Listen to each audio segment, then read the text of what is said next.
জয় হিন্দ বন্ধুরা, সবাই কেমন আছো? আশা করি তোমরা সবাই খুব ভালো আছো। তোমরা দেখছো তোমাদের প্রিয় ইউটিউব চ্যানেল বিয়ন্ড লার্নিং। আজকে খুবই একটা সেনসিটিভ বিষয় নিয়ে আমি তোমাদের সাথে আলোচনা করব। বিগত 1 থেকে 2 সপ্তাহ ধরে আমরা নিউজের একদম হেডলাইন দেখতে পাচ্ছি যে বাংলাদেশে, আমাদের একদম প্রতিবেশী দেশ বাংলাদেশ, যেটা একসময় আমাদেরই একটা দেশের অংশ ছিল, সেই দেশে কেমন একটা অর্থনৈতিক, সামাজিক এবং রাজনৈতিক 3 দিক থেকে একদম বিশৃঙ্খল পরিবেশ। সেখানের প্রধানমন্ত্রী মাননীয়া শেখ হাসিনা আজকে দেশ থেকে পালিয়ে তিনি ভারতবর্ষে আশ্রয় নিয়েছেন। কেন এই পরিস্থিতি তৈরি হলো, সমস্ত বিষয়টা আজকের এই ভিডিওর মাধ্যমে আমি তোমাদের সামনে তুলে ধরবো।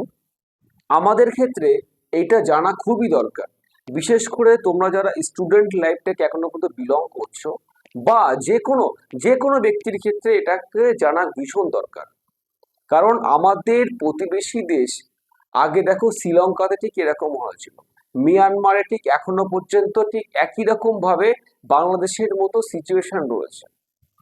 একবার শ্রীলঙ্কা, বাংলাদেশ, মায়ানমার, সমস্ত বিষয়টা আজকে আমি তোমাদের সামনে উঠিয়ে ধরবো। সো এখনো পর্যন্ত তোমরা যারা এই ভিডিওটাকে লাইক করোনি, তোমরা অবশ্যই করে লাইক করে দাও নির্দ্বিধায়, কারণ আজকের এই ভিডিও থেকে তোমরা অনেক বাস্তব জ্ঞান এবং বর্তমান যে পরিস্থিতি সেটা সম্পর্কে তোমরা জানতে পারবে। ঠিক আছে, সবার আগেই আমি বলে রাখি যে একটা জিনিসের সূচনা হয়তো আজকে বাংলাদেশের যে পরিস্থিতি তার এটা হচ্ছে ফলাফল, কিন্তু তার সূচনা তোমাকে বুঝতে গেলে আগে তোমাকে বুঝতে হবে যে বাংলাদেশ কিভাবে সৃষ্টি হলো। আমি আগেই বললাম যে বাংলাদেশ এবং পাকিস্তান এই দুটো কিন্তু আমাদের দেশ থেকে বিভাজিত হয়েই সৃষ্টি হয়েছে। ঠিক আছে, আমাদের দেশ 1947 সালের 15ই আগস্ট স্বাধীনতা লাভ করে। তার ঠিক একদিন আগে পাকিস্তান নামে একটা দেশ, আমাদেরই একটা অংশ থেকে বিচ্ছিন্ন হয়ে পাকিস্তান নামে একটা দেশ সৃষ্টি হয়। ঠিক আছে, আমি যদি একটু ম্যাপের মাধ্যমে আরো তোমাদেরকে ভালো করে বোঝাতে পারি, হয়তো তোমরা আরো একটুখানি তোমাদের কনফিউশনটা দূর হবে।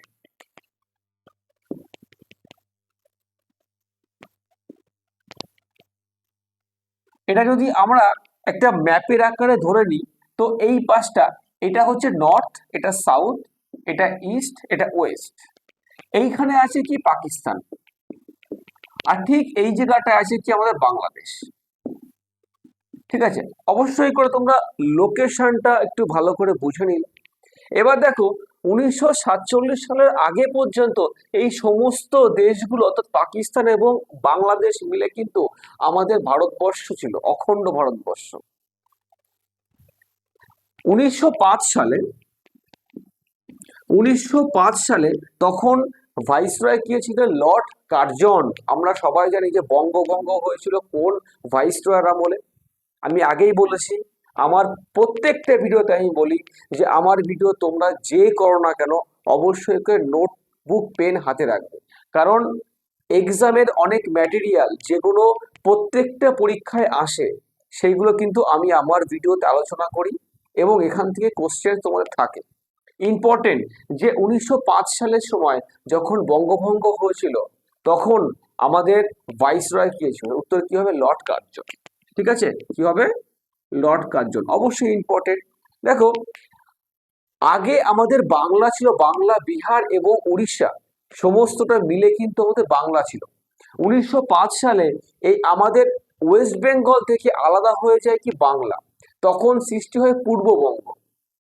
ভালো করে মন দিয়ে বোঝো, একদম তোমাদের 1% কনফিউশন থাকবে না। তাহলে 1905 সালে কি হচ্ছে? আমাদের পূর্ববঙ্গ সৃষ্টি হয়। তখন ভাইসরয় কে ছিল? ভাইসরয় ছিল লর্ড কার্জন। ঠিক আছে, তারপরে দেখো 1911 সালে, 1911 সালে একদম কারেক্ট, 1911 সালে যখন ভারতের রাজধানী স্থানান্তরিত হয়, আগে ছিল রাজধানী কলকাতা, এখন কোথায় আছে? দিল্লিতে আছে। কার আমলে হচ্ছে? লর্ড হার্ডিংস এর আমলে। 1911 সালে কে ছিল ভাইসরয়? লর্ড হার্ডিংস ছিল। এই 1911 সালে এই বঙ্গভঙ্গ রোধ হয়, অর্থাৎ বঙ্গ যে বিভাজনটা, যে আন্দোলনটা হচ্ছিল, অনেক দিন ধরে আন্দোলন হওয়ার ফলে বঙ্গভঙ্গটাকে তারা আটকাতে পারে।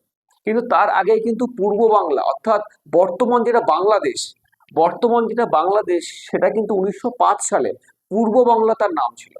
তারপরে যখন ভারতবর্ষ স্বাধীন হলো, সালটা আমরা অবশ্যই জানি 1947 সাল। 1947 সালে যখন আমাদের ভারতবর্ষ বিভাজন হলো, তখন কি হলো, পাকিস্তান এবং বাংলাদেশ তখনও সৃষ্টি হয়নি না, তখন হচ্ছে পশ্চিম পাকিস্তান এবং পূর্ব পাকিস্তান, অর্থাৎ পাকিস্তানেরই দুটো অংশ।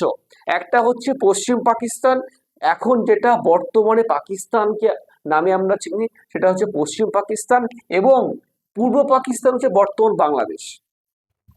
ঠিক আছে, এখনো পর্যন্ত আমি কিন্তু বাংলাদেশে আসিনি, বাংলাদেশ এখনো সৃষ্টি হয়নি। ঠিক আছে, তাহলে এই হচ্ছে পাকিস্তান সৃষ্টির গল্প। তারপর তারপর হচ্ছে 1971 সালে, যেটা আমরা মুক্তিযুদ্ধ হিসেবে চিনি, ভেরি ভেরি ইম্পর্টেন্ট। আমি যে কটা সাল এখানে লেখাচ্ছি তোমরা অবশ্যই করে, আমি আশা করছি শুধুমাত্র এন্টারটেনমেন্টের জন্য তোমরা ভিডিওটি দেখবে না। এখন বর্তমান এক্সাম প্যাটার্ন সম্পূর্ণ চেঞ্জ হয়ে গেছে। আগে তোমার গতানুগতিক শুধুমাত্র এমসিকিউ পড়লে হতো, এখন যেই খবরটা বা যেই নিউজটা খবরের পাতার শিরোনামে থাকছে সেখান থেকে সম্পর্কিত, সেই বিষয় সম্পর্কিত কোশ্চেন কিন্তু বর্তমান এক্সামে আসছে। তো এটা তোমাদেরকে বুঝতে হবে। ঠিক আছে, বুঝে দেখো, অযথা খেটে কিন্তু লাভ নেই। অনেকে আছে প্রচন্ড পরিমাণে খাটে কিন্তু সঠিকভাবে খাটে না, কিন্তু রেজাল্টটা সঠিকভাবে আসে না। এই জন্য তুমি স্মার্টলি খাটো, তোমার রেজাল্ট ভালো হবে। তাহলে এই সালগুলো কিন্তু খুব ইম্পর্টেন্ট। প্রথম হচ্ছে 1905 সালে লর্ড কার্জনের আমলে বঙ্গভঙ্গ হয়। 1911 সালে বঙ্গভঙ্গ রোধ হয় লর্ড হার্ডিংসের আমলে। তারপরে 1947 সালে ভারত এবং পাকিস্তান নামে দুটো স্বাধীন দেশ তৈরি হয়। তারপর 1971 সালে বর্তমান যেটা বাংলাদেশ, আগে আমি কি নাম ছিল বলেছি, পূর্ব বাংলা। তারপরে কি হয়েছে, যে পশ্চিম পাকিস্তান ভারতের সহযোগিতায় 1971 সালে এই পাকিস্তানের বিরুদ্ধে লড়াই করে। তখন কি হচ্ছে, একটা স্বাধীন বাংলাদেশ তৈরি হচ্ছে। ঠিক আছে, আশা করছি তোমরা বুঝতে পারছো। যদি বুঝতে না পারো অবশ্যই করে আমাকে কমেন্ট সেকশনে জানাবে, এবং যদি বুঝতে পারো তবুও জানাবে, কারণ ফিডব্যাক খুবই দরকার। ঠিক আছে, তো 1971 সালে কি তৈরি হলো, বাংলাদেশ তৈরি হলো। বর্তমান যে বাংলাদেশটা আছে সেটা 1971 সালে তৈরি হয়েছিল কার সহযোগিতায়, সম্পূর্ণ ভারতবর্ষের সহযোগিতায়। তখন 1971 সালে শেখ মুজিবুর রহমান বলে একজন ব্যক্তি ছিল, যিনি ভারতবর্ষের সহযোগিতা চেয়েছিল, যে আমরা একটা স্বাধীন দেশ গঠন করতে চাই, সেই জন্য আমাদেরকে সহযোগিতা করা হোক। সেই জন্য ভারতবর্ষ তার সম্পূর্ণ শক্তি লাগিয়ে দেয় কার এগেইনস্টে, পাকিস্তানের এগেইনস্টে। কেন, বাংলাদেশকে স্বাধীন করার জন্য। কার সহযোগিতা করে, শেখ মুজিবুর রহমান, যাকে আমরা বঙ্গবন্ধু নামেও চিনি। অনেকবার এক্সামে এসে গেছে যে বঙ্গবন্ধু নামে কে পরিচিত, উত্তর কি হবে, শেখ মুজিবুর রহমান। অর্থাৎ বাংলাদেশকে যে নতুন একটা স্বাধীন দেশ হিসেবে তৈরি করেছে, তারই নাম হচ্ছে শেখ মুজিবুর রহমান, এবং তারই কন্যা হচ্ছে শেখ হাসিনা। এইবার তুমি বর্তমান পরিস্থিতিতে আসো। এই যাচ্ছে তোমার পিছনের যে ইতিহাস না জানলে তুমি বর্তমান সম্পর্কে তোমার কোনো আইডিয়া থাকবে না। এই জন্য তোমাদের উচিত ইতিহাসটা আগে জানা। এখন বর্তমান পরিস্থিতিতে কি, এই শেখ মুজিবুর রহমানের কন্যা হচ্ছে শেখ হাসিনা, যার রাজনৈতিক পার্টির নাম হচ্ছে আওয়ামী লীগ। কি নাম, আওয়ামী লীগ। ঠিক আছে, অর্থাৎ আওয়ামী লীগ কিন্তু বাংলাদেশে আজকের দিনে না, আজ থেকে 1 মাস আগে দাঁড়িয়ে কিন্তু আওয়ামী লীগ বাংলাদেশকে শাসন করছিল, অর্থাৎ শেখ হাসিনা শাসন চালাচ্ছিল। তারপর আস্তে আস্তে করে পরিস্থিতি পুরো ওলটপালট হয়ে যায়। শেখ হাসিনা 1 মাস আগে যিনি বাংলাদেশের প্রধানমন্ত্রী ছিলেন, এখন তিনি বাংলাদেশ ত্যাগ করে তিনি বিদেশের মাটিতে আশ্রয় নিয়েছেন।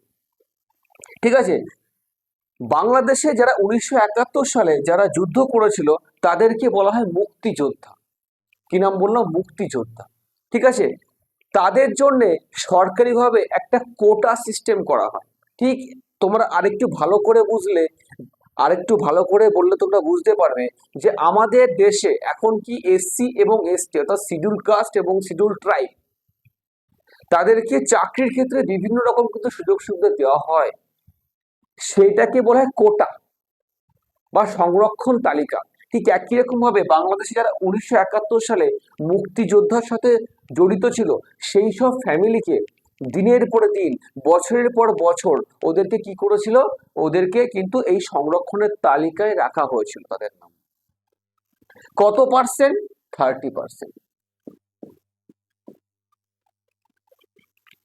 এতে করে কি হচ্ছিল যে বর্তমান যারা বাংলাদেশি স্টুডেন্ট, যারা তারা নিজের দক্ষতাকে প্রমাণ করতে পারছে না। কারণ ম্যাক্সিমাম থেকে ম্যাক্সিমাম সরকারি চাকরিতে তারাই আছে যারা 1971 সালে মুক্তিযোদ্ধার সাথে যুক্ত ছিল। তার কারোর দাদু, কারোর বাবা, কারোর বংশ পরম্পরায় কিন্তু এই সিস্টেমটা চলে আসছিল। বর্তমান ছাত্র সমাজ সেটাকে মানতে পারে। এই আন্দোলনটা কিন্তু একদিনের নয়, দীর্ঘদিন থেকে তাদের মধ্যে সেই রাগ, সেই জেদ, সেই আক্রোশ কিন্তু এখন বর্তমান দিনে প্রকাশ পাচ্ছে। দেখো এর পিছনে কিন্তু অনেক কারণ আছে, তোমরা ভিডিওটা শেষ পর্যন্ত না দেখলে কিন্তু কিছুই বুঝতে পারবে না। আধা আধুরা জ্ঞান নিয়ে তুমি আজকে যাবে না, আধা ঘন্টা সময় দাও, একদম মন দিয়ে সমস্ত কিছু বোঝো, আশা করি তোমার ভালো লাগবে। ঠিক আছে, তাহলে বোঝা গেছে মেন আন্দোলনের ইস্যুটা বোঝা যাচ্ছে। 30% যে সংরক্ষণ ছিল 1971 সালে যারা মুক্তিযোদ্ধার সঙ্গে যুক্ত ছিল ওদেরকে দেওয়া হয়েছিল।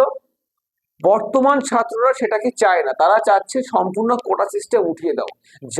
যার সম্পূর্ণ নিজস্ব যোগ্যতা আছে, যে চাকরির জন্য যোগ্য, অন্য সরকারি ক্ষেত্রে যে নিজের দক্ষতা প্রমাণ করতে পারবে সেই চাকরি পাবে। দাবিটা কিন্তু কোনো খারাপ করেনি, দাবি ঠিক ছিল, কিন্তু দাবির আদায়ের উদ্দেশ্য ছিল খারাপ। ছাত্ররা রাস্তায় নেমে পড়ে, স্কুল কলেজ বিভিন্ন রকম যত জায়গায় ছিল ইয়াং জেনারেশন রাস্তায় নামে, তাদেরকে আওয়ামী লীগ অর্থাৎ শেখ হাসিনার সরকার ওদেরকে আটকানোর চেষ্টা করে, কিন্তু তারা আটকাতে পারে না। কয়েকশো থেকে কয়েক হাজার স্টুডেন্ট কিন্তু মারা যায় পুলিশ এবং এই আন্দোলনের চক্করে পড়ে। শেষমেশ কি হলো যে আওয়ামী লীগ অর্থাৎ শেখ হাসিনার সরকার কিন্তু সেটা স্বীকার করে নিল, ঠিক আছে আমরা এই কোটা সিস্টেমটাকে উঠিয়ে নেব। ঠিক আছে, কোটা সিস্টেম টোটালি একদম পুরো বাদ দিয়ে দেওয়া হলো, মাত্র রাখা হলো 6%, মাত্র 6% সংরক্ষণ রাখা হলো, যেটা ছাত্র সমাজ যারা দাবি করছিল ওরাও কিন্তু এই কোটাটাকে এই পর্যন্ত লিমিট পর্যন্ত বেঁধে দিয়েছিল। তো অর্থাৎ যারা আন্দোলন করছিল তারা কিন্তু তাদের সমস্ত দাবি কিন্তু এই আওয়ামী লীগ অর্থাৎ শেখ হাসিনা কিন্তু মেনে নিয়েছিল। কিন্তু যখনই অল্প অল্প করে আন্দোলনটা সমাপ্ত হচ্ছিল তখন কি হচ্ছে, যারা আন্দোলন করছিল সেই সব মানুষজনকে আওয়ামী লীগ অর্থাৎ শেখ হাসিনার সরকার তারা কি করছে, তাদেরকে বিদ্রোহী বা দেশদ্রোহী বলে তাদেরকে কিন্তু আখ্যা দিয়েছিল। এতে কি হলো, ছাত্র সমাজ আরো বেশি রেগে যায়, ওরা আন্দোলনটা আরো তীব্রতর করে এবং বাংলাদেশের যে সংসদ, যে পার্লামেন্ট, সেখানে যে হামলা করে এবং এমনকি শেখ হাসিনার বাড়ি পর্যন্ত তারা তছনছ করে দেয়, যেটা একদম দৃষ্টিকটু বলে আমার মনে হচ্ছে। আমি যখন একজন শিক্ষক বা আমি যখন একজন ছাত্র, তাহলে আমার ব্যবহারটা কিন্তু ছাত্রসুলভ হওয়া দরকার। এই জায়গাটা হয়তো ভীষণ বড় একটা ভুল করেছে বাংলাদেশের ছাত্র সমাজ। আন্দোলন, ছাত্র আন্দোলন কিন্তু আমাদের দেশেও হয়েছে বা অন্যান্য পৃথিবীর যে কোনো দেশে হয়েছে, কিন্তু এই ধরনের অসভ্য, এই ধরনের বর্বরতম ছাত্র আন্দোলন হয়তো আমাদের পৃথিবীর চোখে এক এবং অদ্বিতীয়, যেটা বাংলাদেশে হয়ে গেল। ছাত্র সমাজের আক্রোশের জেরে শেখ হাসিনা দেশ ত্যাগ করতে বাধ্য হলো। ঠিক আছে, এইবার কি হচ্ছে, সমস্ত দাবি যখন মেনে নিল তখন বাংলাদেশের আরেকটা পার্টি যার নাম হচ্ছে BNP party, Bangladesh national party, সেই পার্টি এখন বর্তমান কিন্তু বাংলাদেশের ক্ষমতায় রয়েছে। সেই পার্টি থেকে মোহাম্মদ ইউনিস, নামটা মনে রাখো, মোহাম্মদ ইউনিস নামে একজন ব্যক্তি, যিনি দীর্ঘদিন বাংলাদেশ ছাড়া ছিল, বাংলাদেশ তিনি ত্যাগ করেছিল, সে বছরের পর বছর হয়ে গেছে। কেন? তিনি গ্রামীণ ব্যাংক বলে একটি সংস্থা খুলেছিল, যেই ব্যাংকের মেন কাজ ছিল বাংলাদেশের অর্থনীতিটাকে চাঙ্গা করা। কিন্তু দেখা যাচ্ছে যে সেই ব্যাংকের নাম করে তিনি অনেক অনেক বেশি টাকা সাধারণ মানুষদের কাছ থেকে উঠিয়ে তাদেরকে নিঃস্ব করে দেয়। সেই জন্য শেখ হাসিনার যে সরকার, সেই সরকার এই বিএনপি পার্টির যে নেতা ছিল মোহাম্মদ ইউনিস, বর্তমান যে বাংলাদেশের শাসনে রয়েছে, তাকে দেশ ত্যাগ করতে বাধ্য হলো। সে যে আশ্রয় নেই কোথায়? আমেরিকায়। আমেরিকায় যে সে দীর্ঘদিন আশ্রয় নেওয়ার পরে এখন যখন শেখ হাসিনা বাংলাদেশে নেই, এখন বাংলাদেশের আসনে কিন্তু সেই মোহাম্মদ ইউনিস পদার্পণ করেছে। বাবা, 1947 সালে যখন ভারতবর্ষ ভাগ হলো, তখন যারা ভারতবর্ষে থাকতে চাইবে না তারা কোথায় গেছিল? তারা গেছিল পাকিস্তান। পাকিস্তান বলতে কি বর্তমান পাকিস্তান এবং আগের যে পূর্ব পাকিস্তান ছিল, অর্থাৎ বাংলাদেশ ছিল। তো সেই দুই দেশে কিন্তু ভারতের যারা থাকবে না, অনেক মুসলিম সমাজ, তারা কিন্তু এই দুটো দেশে আশ্রয় নিয়েছিল। তো যারা ভারতবর্ষে থাকবে না, তারা ভারতের সাপোর্টার কি করে হবে? যারা ভারতবর্ষে থাকবে না বলে মনস্থির করে নিয়েছিল, তারা ভারতবর্ষের বারবার বাংলাদেশের প্রতি আত্মীয়তা কেন মানবে? শেখ হাসিনার সাথে আমাদের অর্থাৎ ভারতবর্ষের সম্পর্ক খুবই ভালো ছিল, যেটা বাংলাদেশের যারা অধিবাসী আছে, অধিকাংশ মুসলিম সমাজ, তারা কিন্তু মানতে পারছিল না। সেই জন্য বর্তমানে এই পরিস্থিতি তৈরি হয়েছে। ওকে, ঠিক আছে। এবার দেখো, ছাত্র আন্দোলন পর্যন্ত আমাদের কোনো সমস্যা ছিল না। যে এই দেশটাকে স্বাধীন করলো, সেই মহান মানুষটার মূর্তিটাকে ভেঙে দেওয়া হয়। এমনকি আমাদের আমাদের দেশের গৌরব রবীন্দ্রনাথ ঠাকুর, যে কিনা আমাদের দেশ তথা বাংলাদেশেরও জাতীয় সঙ্গীত রচনা করেছেন, সেই মহান ব্যক্তিটার মূর্তিটাকে কিন্তু ধূলিসাৎ করে দেওয়া হচ্ছে। এ কোন ছাত্র আন্দোলন? এরকম ছাত্র আন্দোলন হয়তো সমস্ত পৃথিবীর মানুষ কখনো দেখিনি আর কখনো দেখবেও না। ঠিক আছে, তো এই যাচ্ছে সমস্ত বিষয়টা। এবার দেখো রাজনৈতিক বিষয়টা তোমরা এবার এই যাচ্ছে সামাজিক বিষয়। এবার তুমি রাজনৈতিক বিষয়টা ভালো করে বোঝো। দেখো, সমস্ত বিশ্বে অশান্তি তৈরি করে একমাত্র একটাই দেশ, তার নাম হচ্ছে আমেরিকা যুক্তরাষ্ট্র। কারণ তাদের মেন উদ্দেশ্য হচ্ছে বিভিন্ন দেশে অস্ত্র বিক্রি করে সেখান থেকে অর্থ উপার্জন করে নিজের দেশের অর্থনৈতিক পরিস্থিতিকে চাঙ্গা করা। তাদের উদ্দেশ্য একটাই, তারা কোনো সংসার অর্থাৎ কোনো দেশে তারা কখনো শান্তি বজায় রাখতে দেয় না।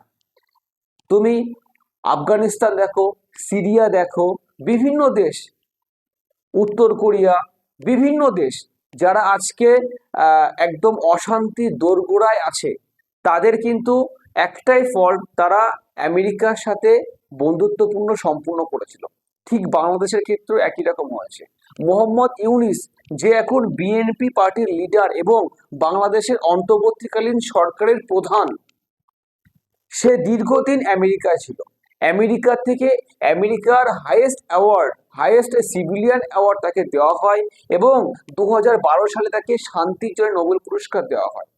Very very important, Mohammad Yunus যে বাংলাদেশের বর্তমান প্রধান, তাকে কিন্তু 2012 সালে শান্তিতে নোবেল পুরস্কার দেওয়া হয়। কিন্তু তিনি নিজে প্রফেশনে কিন্তু একজন অর্থনৈতিকবিদ।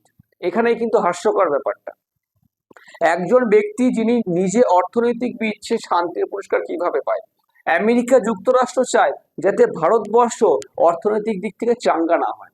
সেই জন্য কি করছে, একবার দেখো শ্রীলঙ্কা, একবার বাংলাদেশ, একবার মায়ানমার, বিভিন্ন দেশকে অশান্ত করে তুলছে, যাতে কি করে ভারতের সমস্ত ফোকাস এই সব দেশগুলোর উপরে যায় এবং ভারত অর্থনৈতিক দিক থেকে পিছিয়ে যায়।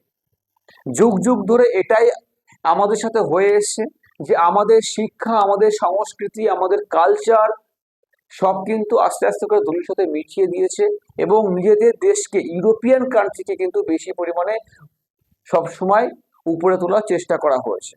কিন্তু ওদের এই উদ্দেশ্য আমরা আজকে সবাই বুঝতে পেরেছি।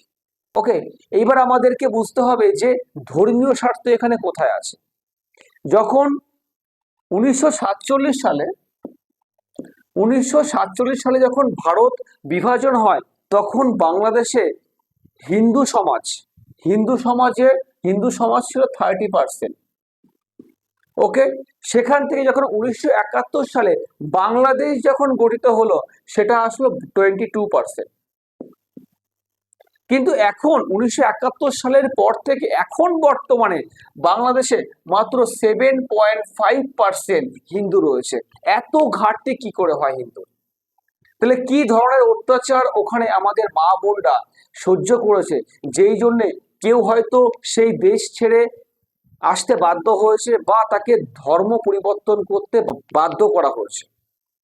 কেউ হয়তো সেই দেশ থেকে কেউ হয়তো সেই দেশ থেকে নিজের প্রাণ বাঁচিয়ে পালিয়ে গেছে, না হলে সে ধর্মকে পরিবর্তন করতে বাধ্য করা হয়েছে তাকে।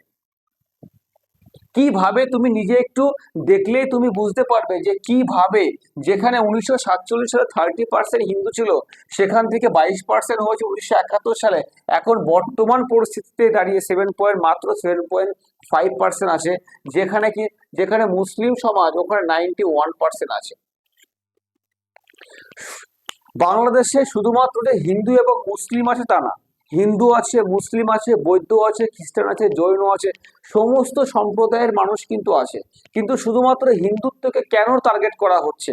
আমার এই ভিডিওর মাধ্যমে আমি সবার কাছে প্রশ্ন তুলতে চাই যে হিন্দুত্বের উপরে কেন আক্রমণ করা হচ্ছে, কেন দিনের পরে দিন টার্গেট করা হচ্ছে যে হিন্দু সমাজকে? এ কোন ধরনের ছাত্র আন্দোলন? যেটা একসময় ছিল ছাত্র আন্দোলন, এখন আসছে একটা ধর্মীয় আন্দোলন। এই যাচ্ছে সম্পূর্ণ আন্দোলনের বিষয়টি, যে বাংলাদেশের বর্তমান পরিস্থিতি কেমন রয়েছে। ও আমি আগামীতে আরো এই টপিক নিয়ে ভিডিও আনবো, কারণ এটা খুব একটা সেন্সিটিভ মোমেন্ট। আমাদের অনেক আত্মীয় স্বজন এখনো সেই বাংলাদেশে আটকে পড়ে রয়েছে। আমি জানি আমার নিজের আত্মীয় স্বজনও আছে।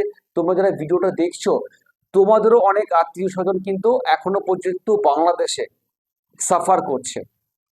তো এইটা অবশ্যই আমাদের সমস্ত ভারতবাসীর একটা চিন্তার বিষয়।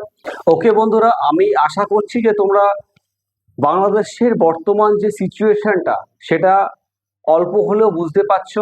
এত বড় একটা বিষয় একটা সম্পূর্ণ ভিডিওতে বলা সম্ভব না। আমি এই সম্পর্কিত আরো ভিডিও নিয়ে আসবো, আরো নতুন নতুন যদি আমি কিছু আপডেট পাই অবশ্যই আমি তোমাদের সামনে দেব। তবে একটা কথা মনে রাখো, যে শিক্ষা নিজের মধ্যে আসলেই আমি শিক্ষিত নয়, সেটা কিন্তু বাংলাদেশ দেখিয়ে দিল। আর একই সঙ্গে সঙ্গে দেখিয়ে দিল যে আমাদের ভারতবর্ষের পরিস্থিতি দেখো। এখন আমাদের ভারতবর্ষে এখন হিন্দু, মুসলিম, খ্রিস্টান, জৈন সমস্ত ধর্মের মানুষ আছে। তা সত্ত্বেও আমরা সমস্ত ভারতবাসী একে অপরের সাথে কত মিলমিশ ভাবে আছি। যদি এটা বাংলাদেশে বজায় রাখতে পারতো, আমাদের থেকে যদি শিখতে পারতো, আজকে বাংলাদেশের এই পরিস্থিতিতে আমাদের দেখতে হতো না। তো অবশ্যই আমি এই ভিডিওর মাধ্যমে সেই সব মানুষদেরকে আমি সচেতন করব, যারা ওপার বাংলায় হিন্দু মুসলিমদের মধ্যে যেসব দাঙ্গাগুলো হচ্ছে, তার কোনো রকম রেশ যেন আমাদের এই দেশে না আসে। সেই জন্য আমাদের শক্ত হাতে এটাকে নিয়ম পালন করতে হবে যে আমরা হিন্দু মুসলিম সবাই আমরা ভাই ভাই, আমরা সবাই মিলেমিশে, একটা সময় এসেছিল যখন আমরা সবাই মিলেমিশে আমাদের এই দেশটাকে স্বাধীন করেছিলাম। ঠিক একই রকম ভাবে আমরা একে অপরের সাথে মিলেমিশে আমরা এই দেশটাকে আরো উন্নত থেকে উন্নততর অবস্থায় নিয়ে যাব। এটা আমার আশা, এটা সমস্ত ভারতবাসীর আশা। আর একই সঙ্গে সঙ্গে যারা যদি বাংলাদেশে কেউ আমার এই ভিডিও দেখে, তাদেরকেও আমি একই মেসেজ দেব যে তোমরা ভারতবাসীর কাছ থেকে শেখো। তোমাদের এখনো শিখতে অনেক কিছু বাকি আছে, যে কিভাবে একটা দেশ পরিচালনা করতে হয়। মানুষের মধ্যে ভুল ভ্রান্তি অবশ্যই হয়। একটা রাজনৈতিক পার্টির নেগেটিভ দিক থেকে, পজিটিভ দিক থেকে, কিন্তু আমাদের সেই নেগেটিভ দিকটাকে এত পরিমাণে হাইলাইট করলে আখেরে আমাদেরই লস। এই যে ক্ষয়ক্ষতি হচ্ছে, এই যে সম্পূর্ণ সরকারি যত রকম আসবাবপত্র ছিল সমস্ত কিছু কিন্তু ক্ষয়ক্ষতি করা হচ্ছে, এইগুলো কাদের টাকায় কেনা হচ্ছে? এইগুলো আমার তোমার মতো সাধারণ মানুষদের ট্যাক্স থেকেই কিন্তু কেনা হচ্ছে। আবার যখন নতুন সরকার গঠিত হবে বাংলাদেশে, তাদের উপরে কিন্তু আরো বেশি পরিমাণে ট্যাক্স ধার্য করে সেখান থেকে কিন্তু মানুষদেরকে ওদের কাছ থেকে টাকা তুলে নিয়ে তারপরে কিন্তু এই মালমাত্রাগুলো আবার কেনা হবে। তাহলে অ্যাকচুয়াল লসটা কাদের? অ্যাকচুয়াল লস কিন্তু সে দেশের নাগরিকদের, সেটা হিন্দু হতে পারে, মুসলিম হতে পারে, ঠিক আছে। এবং একই রকম ভাবে আমি এটাও বলতে চাই যে সাম্প্রদায়িক দাঙ্গা এইগুলো একদম মানুষকে তথা একটা সমাজকে বিভাজন সৃষ্টি করে, এর কোনো সুফল নেই, সমস্তটাই কুফল। সবাই মিলে হাতে হাত রেখে তোমরা সামনের দিকে এগিয়ে যাও, আগামী দিনটা অবশ্যই ভালো হবে। ওকে, আশা করছি তোমরা সম্পূর্ণ বিষয়টা বুঝতে পারছো। যদি বুঝতে না পারো আমি এর সম্বন্ধেও আরো অনেক ভিডিও নিয়ে আসবো। আর অবশ্যই করে তোমরা এই চ্যানেলটাকে সাবস্ক্রাইব করে রাখবে এই ধরনের ইম্পর্টেন্ট ভিডিও যদি তোমরা পেতে চাও। ঠিক আছে, আবার দেখা হচ্ছে বন্ধুরা নেক্সট কোনো ভিডিওতে। আপাতত জয় হিন্দ, জয় ভারত।